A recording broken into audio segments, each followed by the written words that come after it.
বাংলাদেশের ফুটবলের ম্যাজিশিয়ান। রাঙ্গামাটির কাউখালী থেকে উঠে আসা এক কিশোরীর গল্প।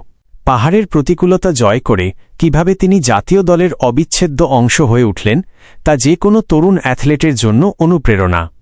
2. খেলার ধরন, প্লেয়িং স্টাইল। গতি ও নিয়ন্ত্রণ।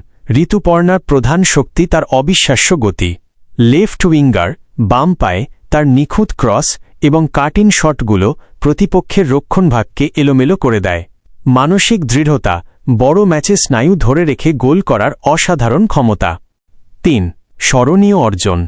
সাফ চ্যাম্পিয়নশিপ 2022 ও 2024, বাংলাদেশের টানা দুবার সাফ জয় তার অবদান অনস্বীকার্য।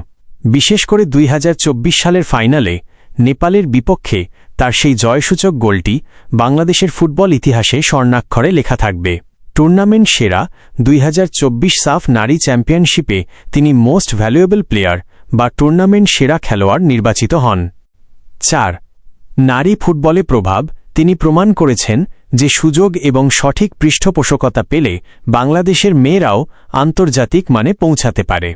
আজ বহু কিশোরী ফুটবলার হওয়ার স্বপ্ন দেখছে ঋতুপর্ণাকে দেখে। একটি মজার তথ্য, ঋতুপর্ণার খেলার ধরনে অনেক ফুটবল বিশেষজ্ঞই বিশ্বমানের উইঙ্গারদের ছায়া খুঁজে পান। তার শট নেওয়ার টেকনিক এবং বল কন্ট্রোল তাকে বর্তমান দক্ষিণ এশিয়ার অন্যতম সেরা খেলোয়াড়ে পরিণত করেছে।